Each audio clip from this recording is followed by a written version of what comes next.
오늘 이어지는 이야기는 꿈 제작자 정기 총회입니다. 페니는 달러구트와 함께 꿈 제작자들의 정기 총회에 참석하게 됐는데요.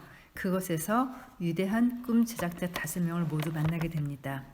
먼저 첫 번째 만나는 사람은 바로 오늘 회의 장소를 제공하는 집주인입니다. 골목을 지나자 인적이 눈에 띄게 드물어졌다. 외곽의 차량 전용 도로로 진입한 지 시간이 꽤 지나고 주변이 갑자기 환해지는 것 같다고 느꼈을 때 택시는 하얀 눈이 소복하게 내려앉은 만년 설산의 초입에 도착했다. 묵묵히 운전하던 택시 운전사가 입을 열었다. 여기서부터는 걸어가셔야 합니다. 차가 들어갈 수가 없어요. 집채만한 거머 몇 그루를 지나자 아무것도 없을 것 같은 곳에 오두막이 나타났다. 오두막이라고 하기에는 상당히 큰 집 한 채가 자잘한 은색 장식들 덕분에 눈보다 더 하얗게 반짝거리고 있었다. 오두막 문에 다다랐을 때 달러구트보다 20년은 더 나이 들어 보이는 할아버지가 문을 힘차게 열고 튀어나왔다. 달러구트, 그는 기운 넘치게 인사를 건네고 달러구트의 손을 덥석 잡았다. 그의 짧은 머리카락도 눈썹도 눈처럼 하얗게 새어 있었다. 니콜라스라고 불리는 노인은 두 사람을 곧장 거실 겸 부엌으로 안내했다. 기다란 다인용 테이블, 그리고 테이블 뒤에 아치형 창문으로 보이는 새하얀 바깥 풍경과 테이블 위에 단연초 식물에 둘러놓은 꼬마 전구. 부엌에 있기에는 조금 부담스러운 크기의 소나무가 전혀 이질적이지 않고 잘 어울렸다. 저분은 동화 같은 꿈을 만드실 것 같아요. 만년 설산에 사는 할아버지. 그리고 번쩍이는 장식이 가득한 오두막이라. 그리고 뭐든 풍요롭고 먹을 것도 가득한 게, 여긴 꼭 크리스마스 같네요. 니콜라스는 크리스마스와 떼려야 뗄 수 없는 관계지. 혹시 저분이 산타클로스인가요? 그래, 산타클로스란다. 우리끼리 부르는 이름은 니콜라스지. 산타클로스는 야스누즈 오트라, 킥슬럼버, 와와 슬림랜드, 도제, 아가네 코코, 이 5명의 전설의 꿈 제작자와 어깨를 나란히 하는 실력을 갖추고 있으면서도 겨울 한철만 바짝 일하는 생활을 고집하느라 크리스마스 때 외에는 꿈을 팔지 않는 것으로 유명한 제작자였다. 크리스마스 한 시즌만 일하고도 이렇게 호사스러운 생활을 유지할 수 있다는 것이 그의 실력을 가늠할 수 있게 하는 부분이었다. 페니는 니콜라스야말로 일과 생활의 밸런스를 기가 막히게 맞추고 사는 사람이라는 생각이 들었다. 동경할 만한 인생인 게 분명했다. 세팅을 거의 다 끝낼 무렵 드디어 정기총회에 참석자들이 나타나기 시작했다. 페니와 달러구트 다음으로 가장 먼저 도착한 이는 태몽을 만드는 아가네 코코였다. 그리고 그녀와 함께 들어온 인물은 막심. 아가네 코코는 오늘 수행하는 대신 막심을 선택한 것 같았다. 다음으로 도착한 인물은 눈처럼 하얀 피부에 아름다운 젓갈색 머리를 곱게 늘어뜨린 여자와 좌우 비대칭의 쇼컷 헤어에 발목까지 오는 멋진 코트를 입은 중년 여자였다. 아름다운 와와 슬림랜드와 멋진 야스누즈 오트라였다. 페니, 저들 중 어떤 제작자의 꿈을 가장 꿔보고 싶니? 달러구트가 가볍게 물었다. 저는 아무래도 슬림랜드님의 꿈을 꾸고 싶어요. 와와 슬림랜드, 훌륭한 선택이구나. 그녀는 정말로 아름다운 풍경을 볼 수 있는 꿈을 만들지. 나도 꿔봤지만 정말 훌륭하단다. 깨고 싶지 않았지. 중세 시대의 비오는 성곽에서 반짝이는 도시를 내려다봤어. 하늘이 머리 바로 위에서 반짝이고 손을 뻗으면 별과 달이 점점 내 쪽으로 다가왔단다. 달러구트가 황홀한 듯한 표정을 지으며 말했다. 그런 꿈은 엄청나게 비싸겠죠? 말해 뭐하겠니. 하지만 슬림랜드의 꿈보다 비싼 건 야스누즈 오트라의 꿈이지. 달러구트는 어깨짓으로 레드와인을 마시고 있는 오트라를 가리켰다. 야스누즈 오트라님의 꿈이 귀하다는 건 알고 있어요. 꿈에서 다른 사람의 입장이 되어볼 수 있는 꿈들을 많이 만드시잖아요. 특별히 비싼 꿈이 따로 있나요? 긴 꿈일수록 더 비싸지. 얼마나요? 다른 사람의 인생을 통째로 살아볼 수 있을 만큼? 페니는 깜짝 놀랐다. 그런 일이 가능해요? 꿈에선 뭐든지 가능하지. 이 일을 하면서도 모르겠니? 달러구트가 부드럽게 웃었다. 니콜라스는 아직도 오지 않은 참석자들의 빈자릿수를 헤아렸다. 월월월. 안녕하세요. 늦어서 죄송해요. 늑대만큼 커다란 개들을 이끌고 나타난 젊은 남자가 신발을 손에 들고 들어왔다. 제 이름은 애니모라 반초. 저는 동물들이 꾸는 꿈을 만들어요. 꿈 백화점에 4층에 납품하고 있죠. 반초는 개들과 꼭 말이 통하기라도 하는 듯 연신 개들이 그르렁대는 소리에 귀를 기울였다. 그는 감사히 먹겠다는 표시로 니콜라스를 향해 고개를 꾸박하더니 조용히 살코기의 양념이 암된 부분을 잘라 개들에게 먼저 주었다.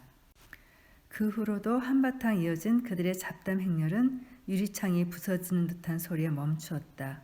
뭔가 반짝거리는 것들의 무더기가 유리창에 일제히 몸통 박치기를 해대고 있었다. 레프라운 요정들이었다. 10명 남짓한 요정의 무리는 의자에 앉는 대신 테이블 한가운데 놓인 빵바구니 주변에 날개를 접고 옹기종기 모여 앉았다.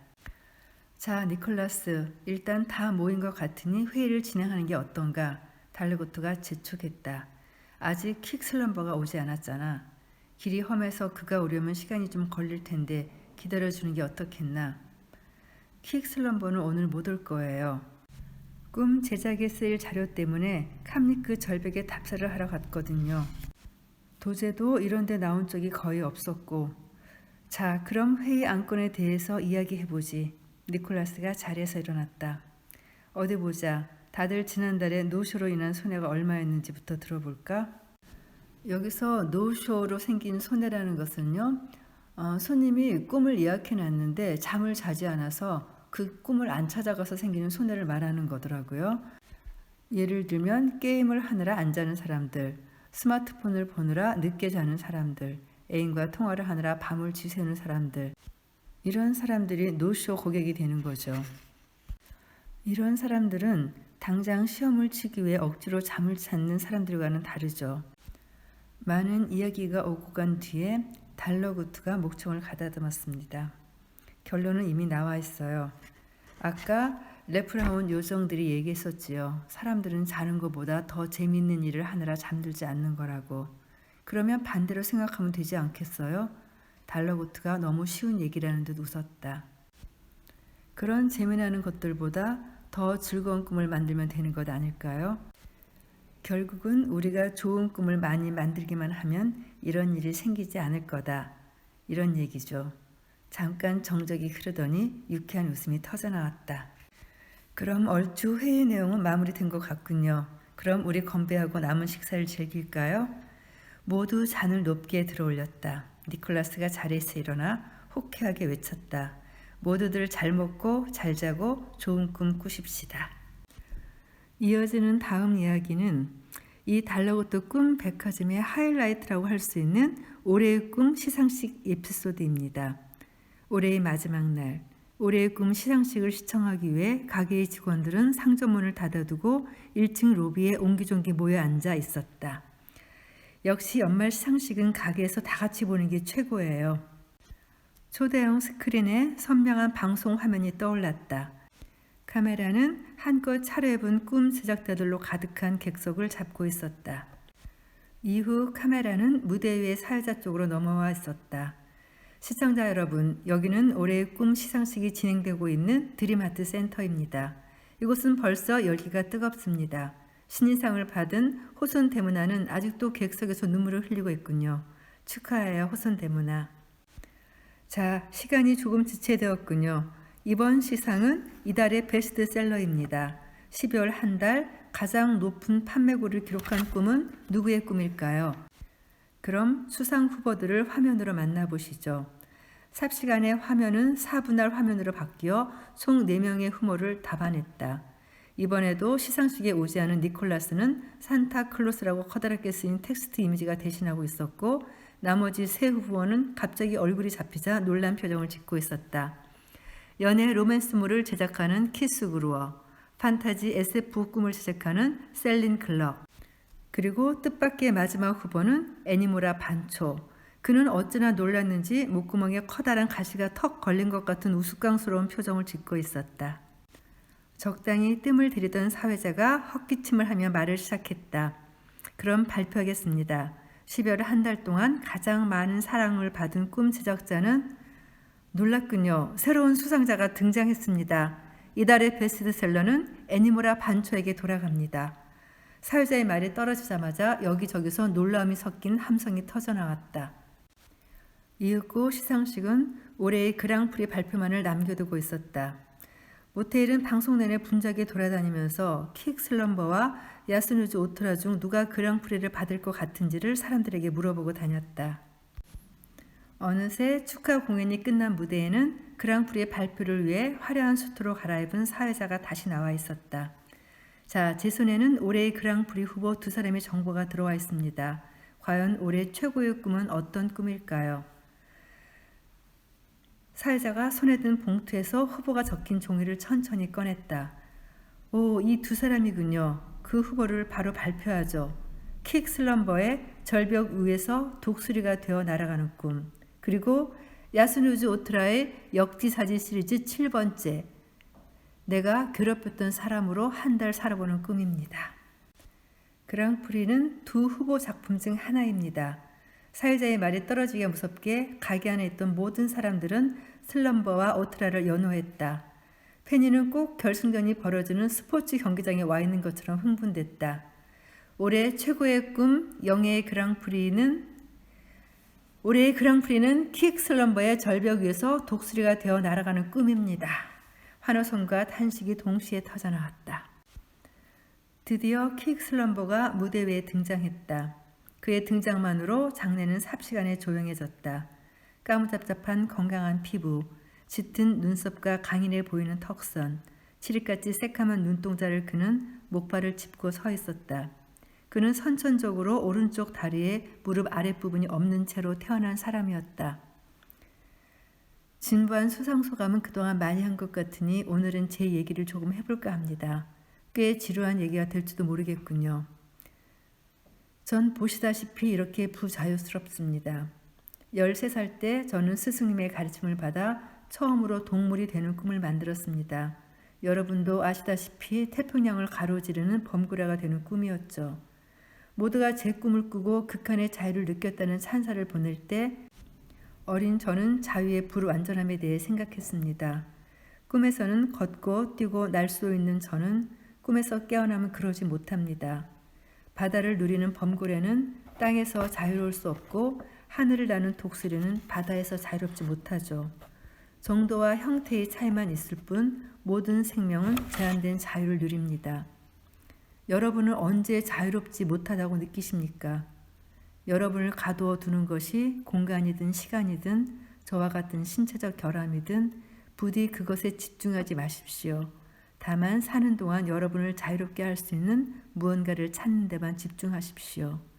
그 과정에서 절벽 끝에 서 있는 것처럼 위태로운 기분이 드는 날도 있을 겁니다. 올해 제가 바로 그랬죠.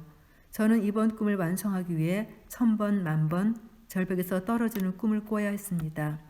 하지만 절벽 아래를 보지 않고 절벽을 딛고 날아오르겠다고 마음먹은 그 순간 독수리가 되어 헐헐 날아오르는 꿈을 완성할 수 있었죠. 저는 여러분의 인생에도 이런 순간이 찾아오길 기원합니다.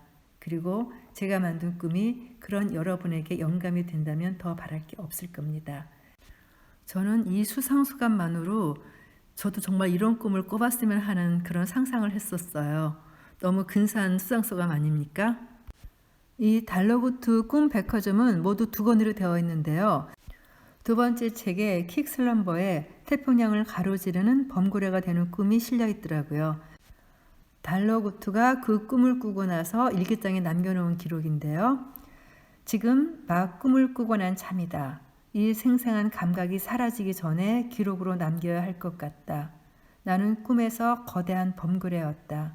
해안에서 출발해 점점 먼 바다로 향하고 있었다. 모자란 호흡의 끝에 코로 들이닥칠 고통스럽게 짜릿한 바닷물이나 파도에 휩쓸렸을 때 구조될 수 있을지 따위의 걱정은 꿈꾸는 동안 머릿속에 없었다. 그 압도적인 몰입감이 이 꿈에서 가장 놀라운 부분이었다. 킥슬럼버의 꿈에는 발 디딜 곳 없는 위태로운 자유가 아니라 모두가 갈망하는 안전한 자유가 있다. 수심이 깊어질수록 비로소 집으로 돌아가는 기분이 든다.